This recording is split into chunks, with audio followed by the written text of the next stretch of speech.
welcome back to Deck Tech Tuesday. My name is Owen, and today we're going over a green-red burn deck, which kind of has a slight madness theme, but without further ado, let's get started.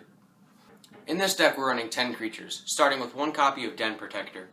It's a pretty good value card, letting us get a burn piece back from our graveyard that we've already used. On to our next creature, 3 copies of Noose Constrictor. It's a very good 2-drop that gives us a free madness outlet, and also has pressure to the board. Our next creature, 3 copies of Thermal Alchemist. It's a pretty good card, kind of like the flipped Chandra from Magic Origins, but instead of just untapping when you cast a red spell, it untaps when you cast any instant or sorcery spell. So it's a good blocker, and it does extra damage for us. Our last creature in the deck, 3 copies of Goblin Dark Dwellers. Once again it appears in our Deck Tech Tuesdays, the last time being in Jund Legends. But it's kind of in the deck for the same reason as it was in that one. Getting back to burn spells from our graveyard, and also letting us draw more cards if we get back a Tormenting Force. On to the spells, starting with 2 copies of Lightning Axe. It's a pretty good spell. Only for 1 mana, you can get a madness outlet and deal 5 damage to any creature. But also later in the game, we could just cast it for all 6 mana, but that's usually not something you want to be doing. The next spell we're running are 3 copies of Galvaric Bombardment. It's a good spell early game, mid game, and late game, dealing 2, 3, or 4 damage to any creature. Our last spell that I guess is technically a 1-drop is 3 copies of Burn from Within. This is kind of our main win condition, dealing any amount of damage late in the game or mid game, but also early game it can just be another spell to take out a creature, or Planeswalker. On to the 2-drops, starting with 2 copies of Incendiary Flow. Now this is kind of like a Lightning Strike, or a Lightning Bolt if you may, in Standard, and it's the only spell that does 3 damage for 2 mana. Our next 2-drop are 3 copies of Avacyn's Judgment, a nice early game removal for Spirits decks and Humans decks, but it also can deal damage to the face, and later in the game if we madness it up, it can be kind of like a Burn from Within effect.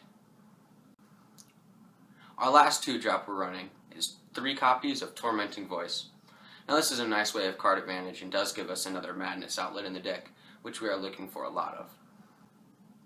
Our last real 2-drop, 2 copies of Atarka's Command. A good value spell, dealing 3 damage to the face, or pumping our creatures if we do have any out at the time, but usually just dealing 3 damage to the face.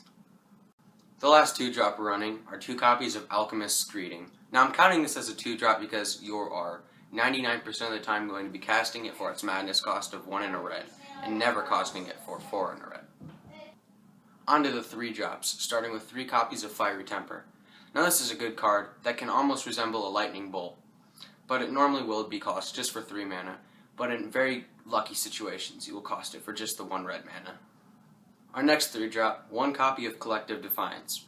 Now you could run more of these and cut a few of the Fever Visions that I am playing also in the deck, but I do just like playing the 1 copy. You can deal 4 damage to any creature, 3 damage to the face, or refill your hand. Discarding cards is also well with its first ability, which you can madness out maybe a few Fiery Tempers or get off a few Alchemist's Greetings. Our last 3-drop, 2 copies of Fever Visions. Now this is a good card to refill our hand, and can also help deal damage to our opponent. We aren't running any 4-drops, and we're only running 1 5-drop, which is Sarkhan Unbroken. Now this is a good card to add pressure to the board, but I guess in its slot you could also play Arlen Cord, or any other 4-mana creature, or Planeswalker, maybe even Nissa, which I wouldn't recommend, but if you wanted to, I'm just kind of adding it into the deck to add pressure or card advantage or color fixing. On to the 6-drops, which we are running 2 of, and they're both Seasons Past.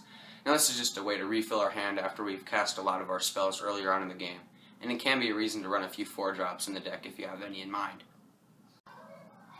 The lands we're running in the deck. 3 copies of Game Trail, 2 copies of Wandering Fumarole, 1 Lumbering Falls, 1 Cinderglade, 4 Evolving Wilds, 4 Forests,